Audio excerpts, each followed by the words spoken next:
Buenos días, hermanos. ¿Cómo están hoy? De domingo. Me alegro que podamos encontrarnos, algunos, aquí en la casa de Dios. Y también cada uno desde su casa, cada familia que hoy se está conectando.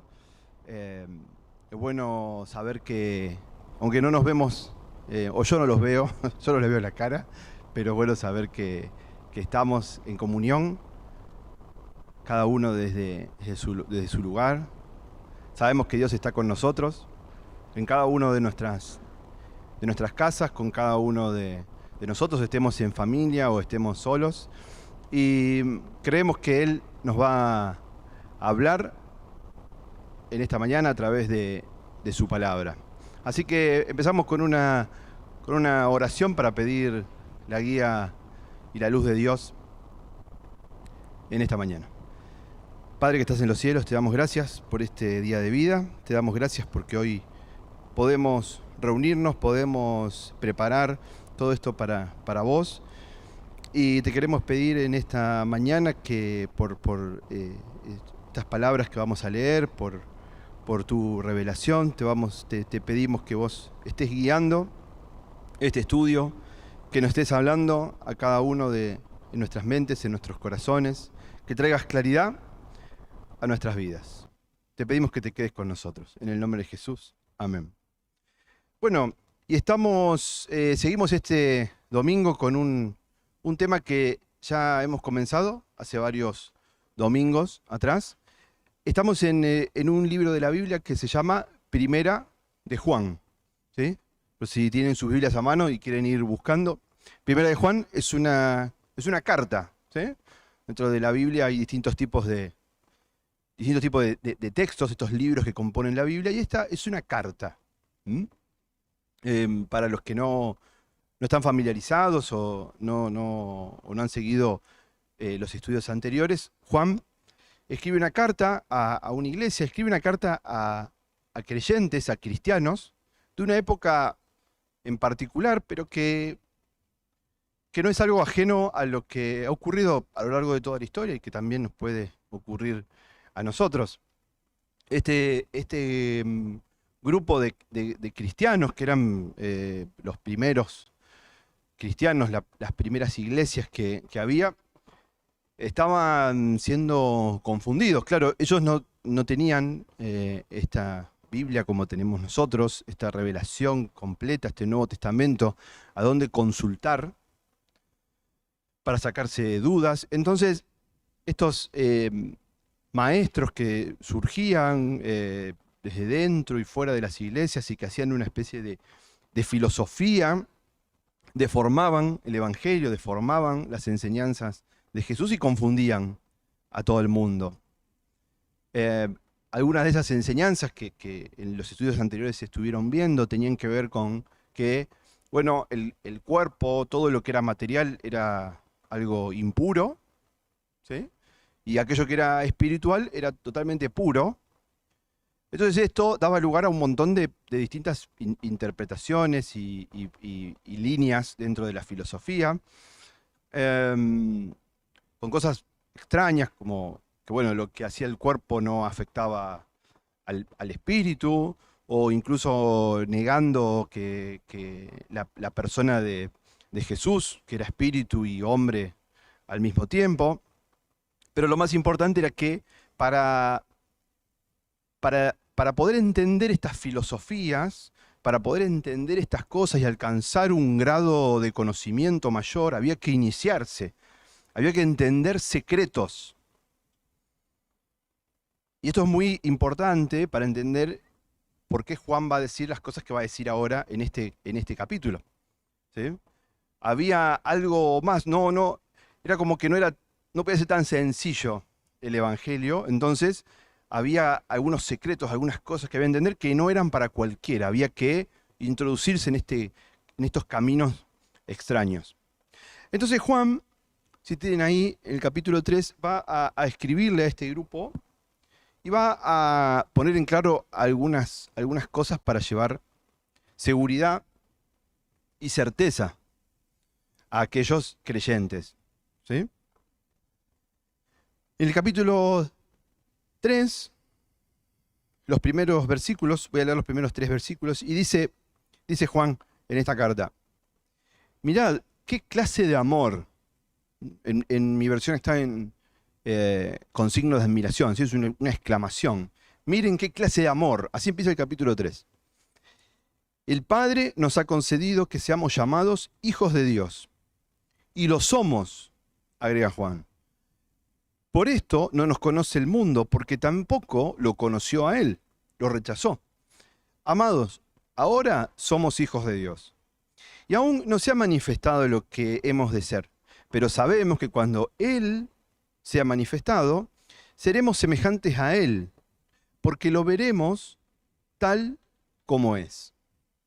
Así que Juan empieza este capítulo, esta parte de la carta, tratando de que los creyentes, todos, nosotros incluidos, entendamos algo, entendamos un principio fundamental. Y es que el Padre, que Dios, ¿sí?, nos ha concedido, nos ha otorgado ser llamados hijos de Dios. ¿Mm? Muchas veces hablamos que Dios, que Jesucristo nos ha salvado. Hablamos, y vamos a hablar en este capítulo, de la necesidad del hombre de ser salvado, del ser humano de ser rescatado. Ahora bien, hay una diferencia entre rescatar a alguien, tener un plan para rescatarlo, para salvarlo de su miseria, y otra cosa diferente es hacerlo parte de tu familia. Entonces Juan quiere que entendamos esto y por eso exclama y dice, pero miren qué clase de amor, la calidad de este amor, la profundidad de este amor, ¿sí?, que Dios nos ha otorgado, nos ha llamado hijos de Dios, nos ha llamado sus hijos, ¿sí? Nos ha otorgado. Es decir, que no nos hemos ganado nosotros. No hay nada que nosotros podamos hacer para ganarnos este amor. Este amor, ¿sí?, es un amor que es dado. Eso es una acción, es un dador que ha dado sin condición y sin poner ninguna, sin pedirnos nada a cambio. El amor de Dios fue dado, es dado y está disponible.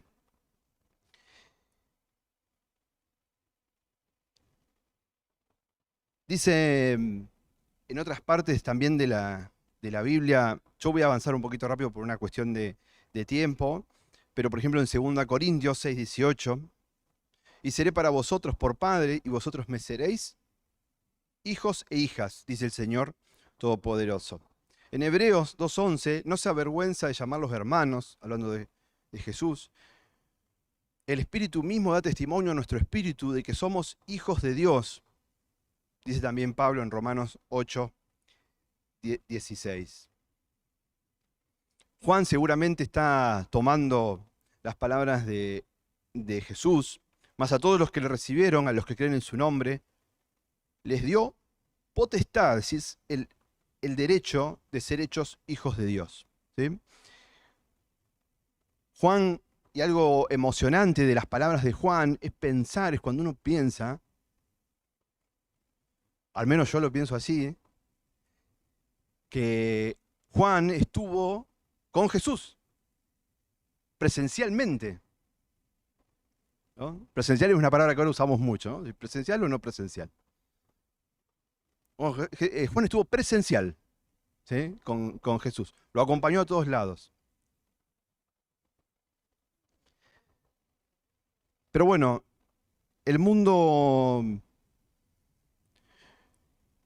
no lo reconoció, ¿no? Lo rechazó, fue crucificado. Esa fue algo que él en obediencia cumplió. Ese es el plan de salvación. El mundo lo rechazó. Entonces no tiene que sorprendernos, ¿sí?, que el mundo tampoco conozca o reconozca al cristiano. No tenemos que ofendernos por eso. Y dice también que seremos semejantes a Él, ¿sí? ¿No? ahora somos hijos de Dios, dice, aún no se ha manifestado lo que hemos de ser. Eh, Acá hay un pequeño cambio a lo mejor de lo primero que dijo. Ahora se repite esto del Hijo de Dios, pero hay una nueva, como una variable, ¿no? Que acaba de introducir Juan y que tiene que ver con el tiempo. Quiere que entendamos algo respecto de nuestro presente y de nuestro futuro. Dice que probablemente nos recuerda que aunque en el presente crecemos en la imagen de Jesús, nos falta mucho camino por recorrer. Eso es un proceso que vivimos los creyentes a lo largo de la vida, un proceso que no se termina, no va a estar terminado hasta el día que veamos a Jesús. ¿Sí? Y ese día, dice, seremos semejantes a Él. Y esta, quizás, así lo dice también en la hojita, ¿no? Esa es una reflexión. Quizás esto sea lo más, la mayor gloria del cielo. Yo cuando era chico me interesaba saber cómo iba a ser el cielo. Quería saber cómo era el cielo. Cómo era eso de las calles de oro, de no sé, unas puertas y unas cosas que había. Esa curiosidad que uno tiene. Después, lo que en la madurez uno se va dando cuenta, y uno creo que llega a coincidir con Juan, en que lo más importante de esa gloria, de ese estado, de ese lugar, como querramos llamarlos, es la presencia de Jesús.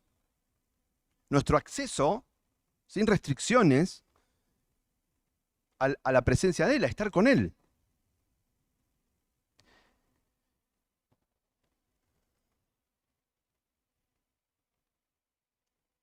Pablo decía también en otra parte de la Biblia, esto está en 1 Corintios 13:12, que ahora, hablando del presente y del futuro, vemos por espejo, oscuramente, decía él, mas entonces veremos cara a cara. Para entender esto del espejo, hay que entender que en la antigüedad los espejos no eran como los de ahora. No eran de vidrio, sino que eran de metal. Un metal muy, muy pulido, pero no era perfecto. ¿Sí? Entonces Pablo, podemos encontrar en la Biblia esta comparación, este ejemplo de cómo será, ¿no? Entonces por eso dice, bueno, ahora vemos, pero como un espejo vemos ahora. Pero después va a ser diferente, va a ser cara a cara. Y Juan sigue su carta, ahora estoy en el verso 4, y dice, todo el que practica el pecado también practica la infracción de la ley. Perdón, voy a leer un poquito antes porque me salté un... Voy a leer desde el 3. Y todo el que tiene esta esperanza, ¿sí? Es decir, que lo veremos tal cual es, seremos semejantes a Él, de esta esperanza está hablando, en Él se purifica a sí mismo como Él es puro. Esto parece como son unas palabras medias confusas, ¿no? Como Él se purifica a sí mismo. Todo el que tiene esta esperanza en Él se purifica a sí mismo como Él es puro. Lo que Juan quiere decir no es que cada uno de nosotros puede por sí mismo purificarse, sino que en Él, es una obra de Él, uno se purifica. Lo que tiene esta esperanza de esta gloria futura, esta esperanza que hoy nos afecta nuestra conducta, nuestra forma de ser hoy, esto que nosotros soñamos para el futuro nos afecta hoy y nos hace querer ser limpios hoy, ser puros hoy, crecer hoy, mejorar hoy. Es la motivación que nos trae esta esperanza.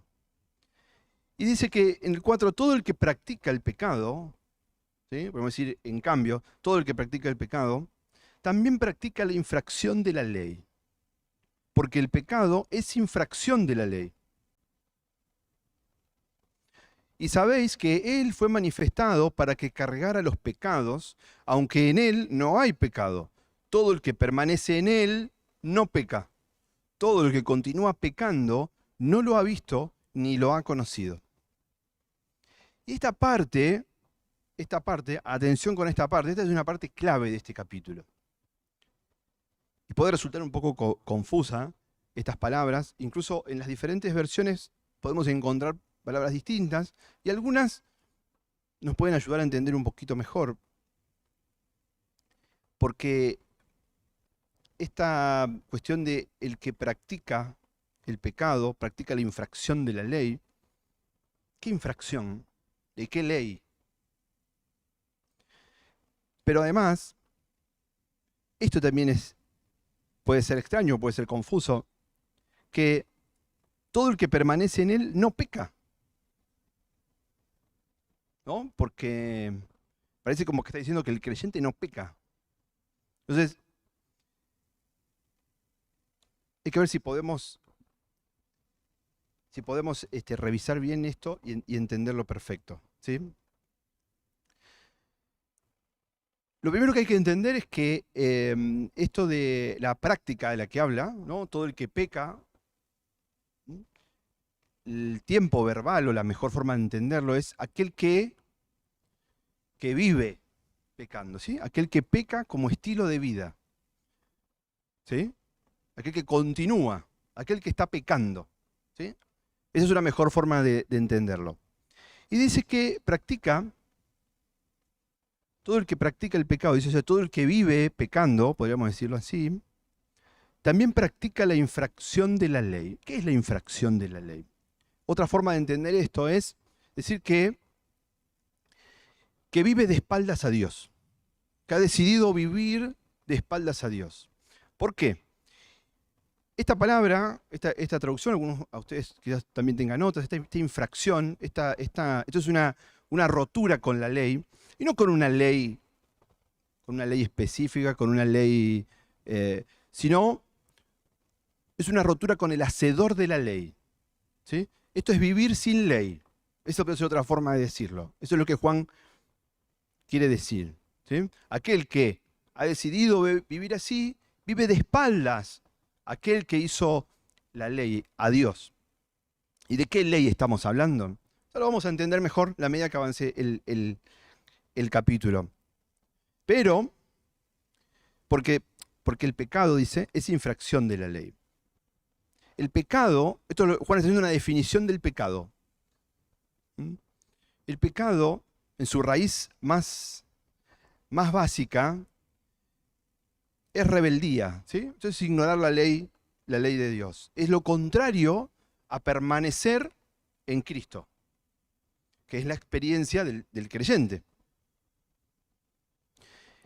Pero nos cuenta que Jesús fue manifestado, es decir, vino para cargar estos pecados, ¿sí? Va a ser dos definiciones de la misión de Jesús. Y la primera es esta: vino para cargar con los pecados. Aunque en él, y aclara, no hay pecado. Entonces, todo el que permanece en él no peca. Es decir, no continúa pecando, no continúa con este estilo de vida. Ha decidido cambiar de vida. Todo el que permanece en él no peca, todo el que continúa pecando no lo ha visto ni lo ha conocido. Entonces, Juan lo que está haciendo acá es mostrarnos algo práctico, ¿sí? Recordemos, ¿cuál era la confusión de los creyentes? ¿Qué tenemos que hacer? Hay gente que dice una cosa diferente, hay gente que dice otra cosa, hay distintas enseñanzas, distintos maestros. ¿Qué tenemos que hacer? Y Juan va haciendo una construcción, ¿sí? Y acá en este capítulo en particular, habla de algunas cosas específicas. Y dice, entonces, ¿sí? Bueno, fíjense en esto. Fíjense en esto. El que continúa pecando, el que vive una vida de espaldas a Dios, ¿sí? Porque continúa pecando, ha decidido vivir de espaldas a Dios. Pero para esto vino Cristo, para esto vino Jesús. Es decir, que el que niega a Jesús vive de espaldas a Dios. Pero el que ha decidido vivir con Jesús, el que ha tomado este camino que es el que Dios ha preparado y ha previsto para la humanidad, el único camino que Dios ha previsto para la humanidad, entonces ya no continúa pecando, ya no continúa con un estilo de vida de espaldas a Dios. Eso es lo que quiere decir. De hecho, Juan entiende que hay pecado en la vida, lo vimos en las lecciones anteriores. Ya Juan en 1:8.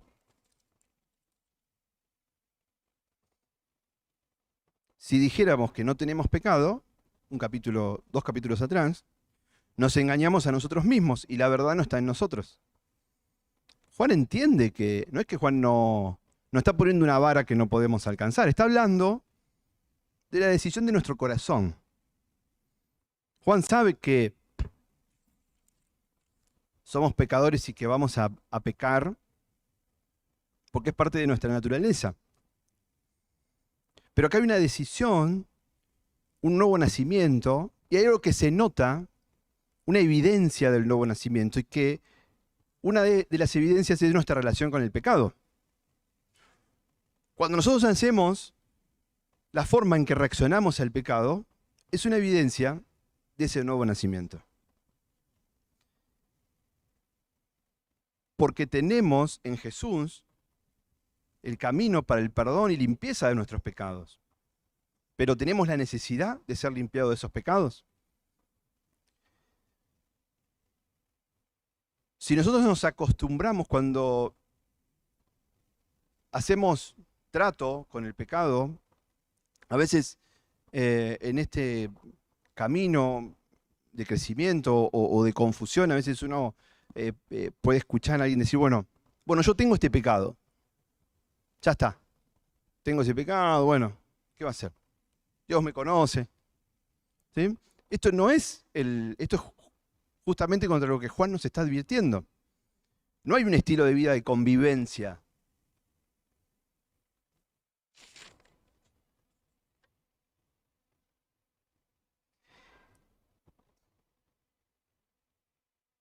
Verso 7. Niñitos, en otras versiones dice hijitos, ¿sí? Hay diferentes versiones. El tono cariñoso típico de Juan. Nadie los engañe. El que practica la justicia es justo como Él es justo. El que practica el pecado es del diablo, pues el diablo peca desde un principio. Para esto fue manifestado el Hijo de Dios, para que destruyera las obras del diablo. Todo el que ha nacido de Dios no practica el pecado, porque la simiente de Dios permanece en él y no puede pecar, porque ha nacido de Dios. En esto son reconocidos los hijos de Dios y los hijos del diablo. Todo aquel que no practica la justicia no es de Dios, tampoco aquel que no ama a su hermano.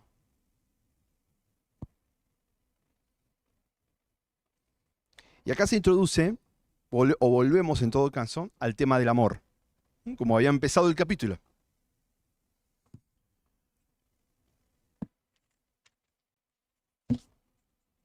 Perdón.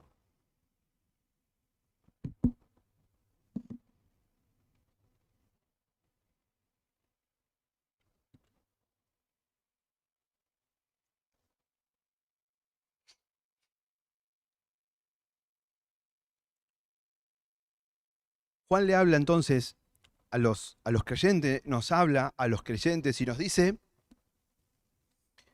niñitos, hijitos, que nadie los engañe. Otra vez la practicidad de Juan. El que practica la justicia es justo, como Él es justo. ¿Sí? Juan no quiere decir con esto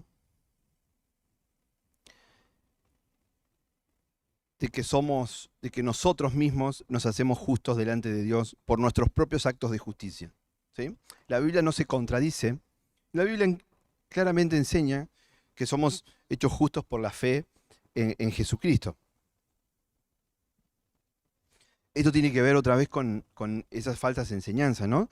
Había gente que enseñaba que se podía ser justo delante de Dios sin que hubiera ninguna evidencia de justicia en la vida. Ninguna. Juan está rechazando esta idea y hace énfasis en quienes practican la justicia de quienes no. ¿Mm? Aquel que practica el pecado continuamente como un estilo de vida no es hijo de Dios. No deja lugar a dudas con esto, Juan.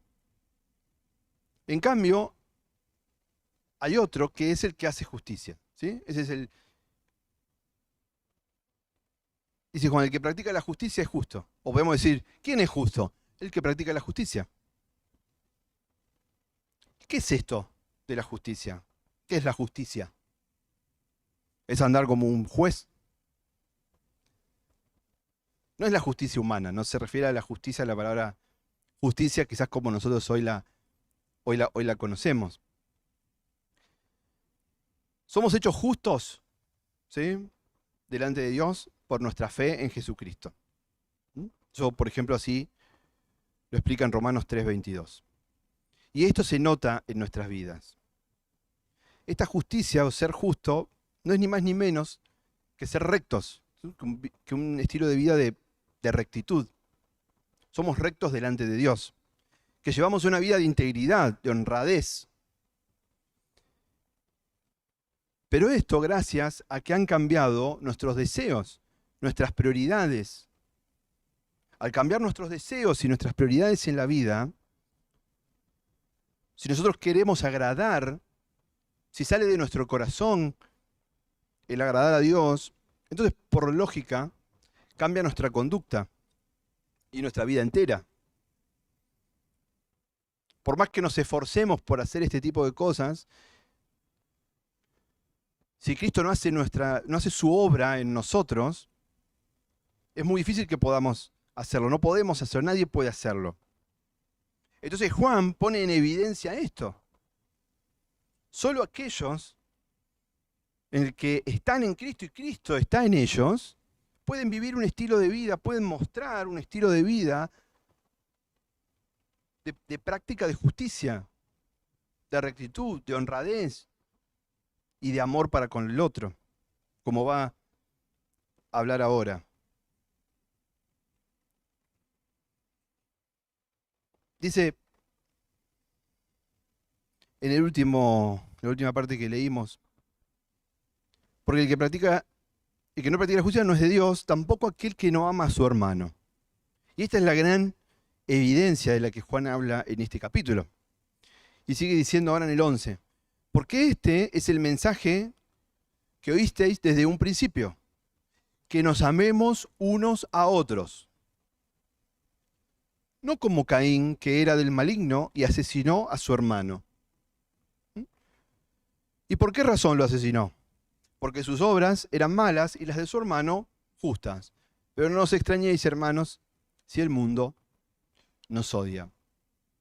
Y acá aparece Caín como el ejemplo máximo de una mala relación entre hermanos. Dice que las obras de Caín eran malas. Bueno, yo no me quiero extender mucho con el tema de Caín, pero a modo de resumen, la Biblia nos cuenta que, o podemos presumir primero, ¿no?, que Caín fue criado en las enseñanzas de Dios, como lo fue su hermano. Pero él escogió no hacerlo. La desobediencia de Caín se debió a una falta de fe. Primero fue la desobediencia, después fue el odio. La desobediencia y el odio que sentía Caín lo hacían desdichado. Caín rechazó las advertencias que Dios le dio y sucumbió ante el pecado del odio. Lo llevó a actuar, evadió su pecado de odio y trató de esconderlo, pero Dios lo descubrió, ¿sí? El odio se convirtió en una acción, terminó asesinando a su propio hermano. Entonces, Juan hace otro énfasis sobre esto, ¿no?, para resaltar a quién que no es de Dios, aquel que no ama a su hermano. Y miren, 14. Nosotros sabemos que hemos pasado de la muerte a la vida. ¿Por qué? Amamos a los hermanos. El que no ama permanece en la muerte. Todo el que odia a su hermano es un asesino. Y sabéis que ningún asesino tiene vida eterna morando en él. En esto hemos conocido el amor. En que Él puso su vida por nosotros. También nosotros debemos poner la vida por los hermanos. Pero el que tiene bienes en este mundo y ve a su hermano en necesidad y le cierra sus entrañas, ¿cómo podrá habitar el amor de Dios en él? Hijitos, no amemos de palabra ni de lengua, sino con obra y de verdad. Y en esto sabremos que somos de la verdad y tranquilizaremos nuestro corazón delante de Él. Aun cuando nuestro corazón nos condene, por más grande que nuestro corazón es Dios, y Él conoce todas las cosas. Y si nuestro corazón no nos condena, confianza tenemos para con Dios y recibimos de parte de Él cualquier cosa que le pidamos, porque guardamos sus mandamientos y hacemos lo que es grato ante Él. Entonces, fantástico, fantástico cómo Juan expresa esta idea.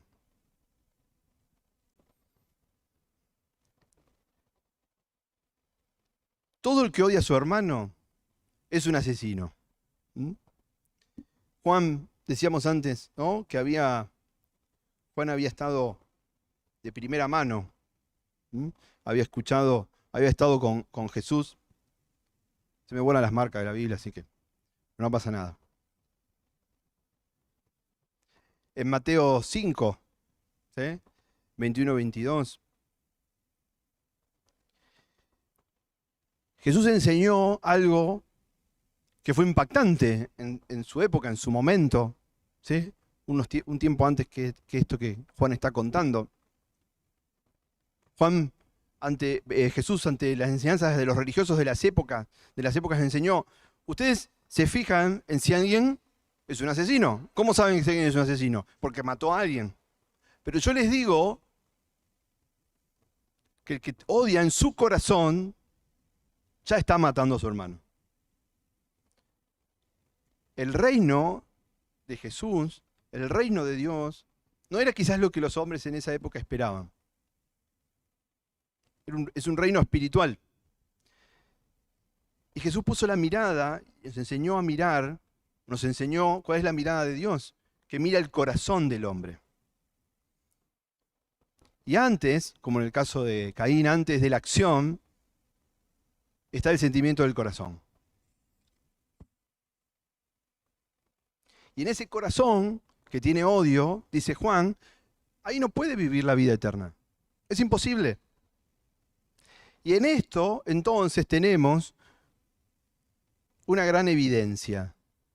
Sabemos que hemos pasado de la muerte a la vida porque amamos a los hermanos. Amamos al prójimo. Sí, esto no está en contra del amor del prójimo, claro que no. Pero Juan está siendo muy específico. Habla de los hermanos.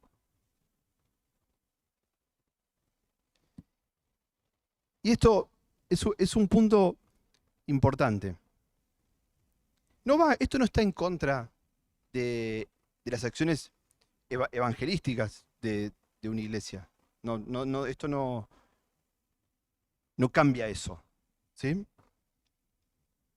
El amor por las personas que están en el mundo, porque sean salvos, porque también encuentren la salvación en el Señor.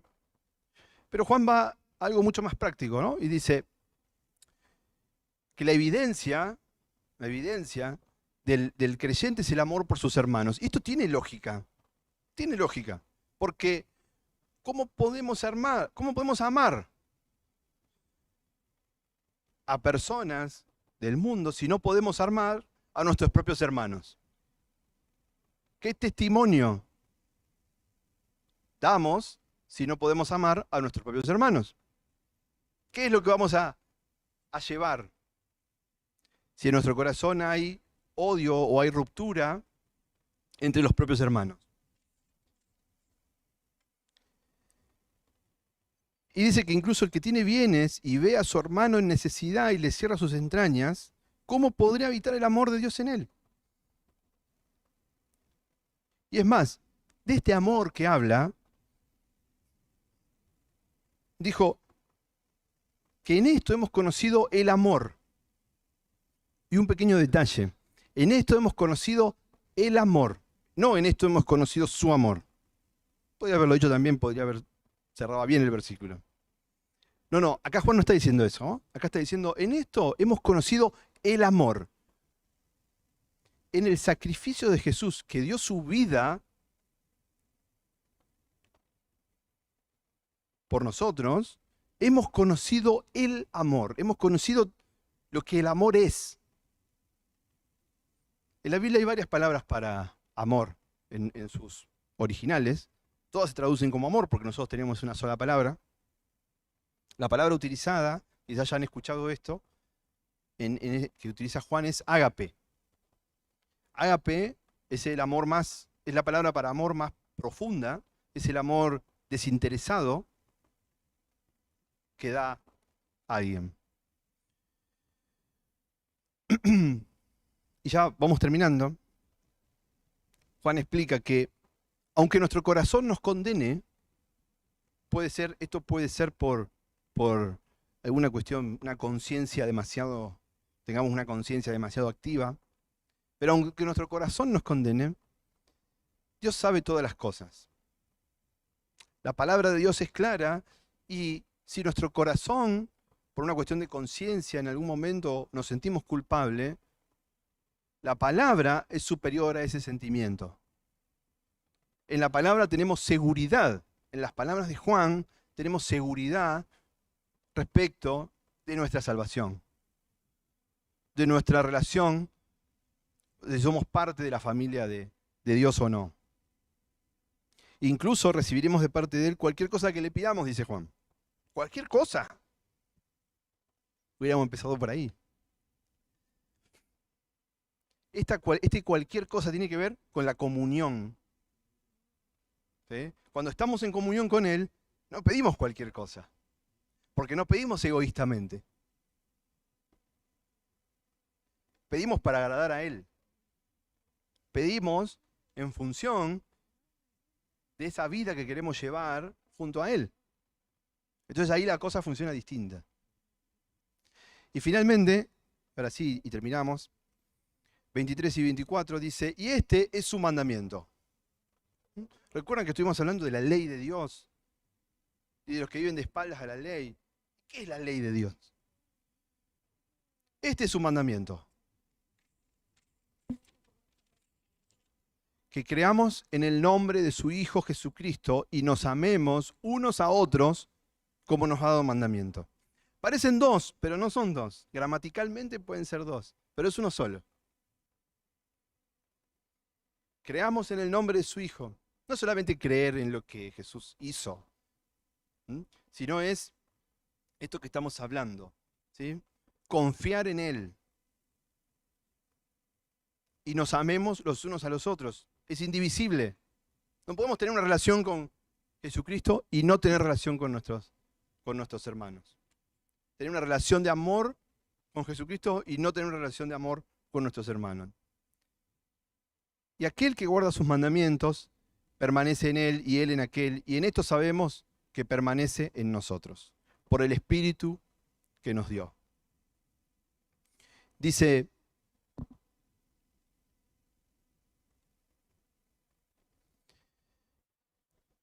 también en otras partes de la Biblia nos enseña que, por ejemplo, en Romanos 8:16, que el Espíritu mismo da testimonio a nuestro espíritu de que somos hijos de Dios. En Romanos 8:9 también el Espíritu Santo que mora en nosotros nos da seguridad.